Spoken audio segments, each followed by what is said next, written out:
ये खबर संस्कारम यूनिवर्सिटी द्वारा प्रस्तुत की गई है। लखनऊ के अलीगंज में एक कोचिंग भवन में लगी भीषण आग ने 15 युवाओं की जान ले ली। ये घटना दिल दहला देने वाली थी।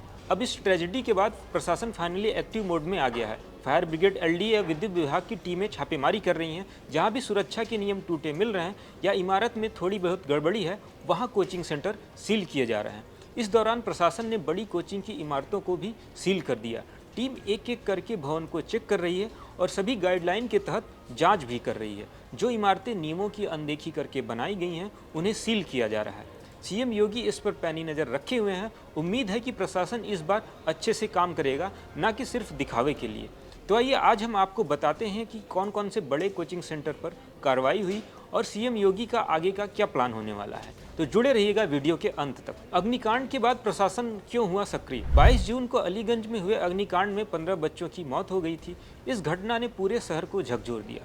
मौत के बाद अब प्रशासन की नींद टूटी है। बुधवार को पूरे लखनऊ में कोचिंगों की जांच की गई।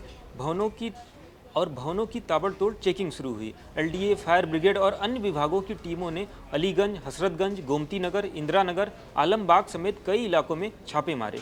जहां भी सुरक्षा मानक पूरे नहीं मिले, बच्चों को बाहर निकालकर भवन सील कर दिए गए। लखनऊ विकास प्राधिकरण यानी एलडीए का प्रवर्तन दस्ता बुधवार सुबह से ही एक्शन मोड में था। टीम ने कई इलाकों में एक एक भवन चेक किया।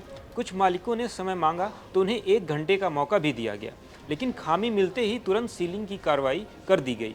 इस अभियान में आकाश, ग्रेविटी समेत 1 दर्जन से ज़्यादा कोचिंग संस्थानों पर छापा पड़ा है। ग्रेविटी कोचिंग को तो सील कर दिया गया है। हसरतगंज के हलवासिया में एलन कोचिंग की बिल्डिंग चेक करने पहुंची दमकल और एलडीए की टीम को शुरुआत में रोकने की कोशिश की गई।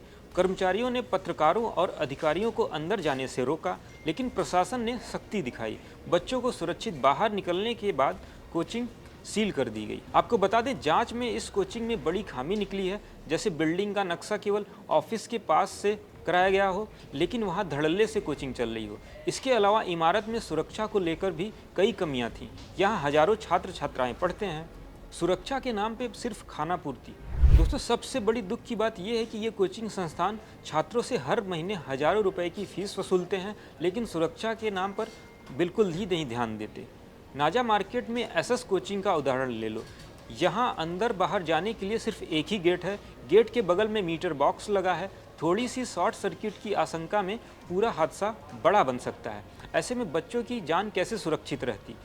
ये कोचिंग वाले सिर्फ नाम मात्र की सुरक्षा देते हैं, असल में खाना पूर्ति करते हैं। एलडीए के अधिकारी कह रहे हैं कि हलवासिया की एलन कोचिंग बिल्डिंग में कई गंभीर कमियां मिली हैं। नक्शे के खिलाफ कोचिंग चलाना पूरी तरीके से गलत और अवैध है। यहाँ पढ़ने वाले सैकड़ों बच्चों की जिंदगी के साथ खिलवाड़ हो रहा है। अब इस कार्रवाई के बाद पूरे लखनऊ के कोचिंग हब में हड़कंप मच गया है। एलडीए ने चेतावनी दी है कि बिना वैध नक्शे और फायर एनओसी वाले सभी कोचिंग सेंटरों पर आने वाले दिनों में सीलिंग और ध्वस्तीकरण की कार्रवाई तेजी से होगी। उत्तर प्रदेश के उच्च शिक्षा मंत्री योगेंद्र उपाध्याय ने साफ कहा है कि अब प्रदेश में कहीं भी दूसरे और तीसरे फ्लोर पर कोचिंग नहीं चलेगी। नए सख्त नियम बनाए जा रहे हैं ताकि ऐसी घटनाएं दोबारा न हो सके। जो अधिकारी गलत मानकों पर एनओसी देते पाए गए, उनके खिलाफ एक्शन लिया जाएगा।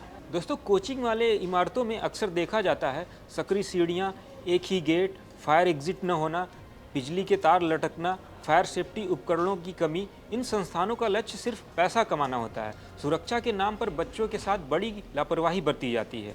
उधर अब 15 बच्चों की मौत के बाद प्रशासन को एहसास हुआ है कि ढिलाई नहीं बरती जा सकती। ऐसे में बच्चों के माता पिता को भी अब सतर्क रहने की ज़रूरत है। उन्हें चाहिए कि बच्चों को ऐसी कोचिंग में भेजने से पहले खुद भवन की जाँच करें।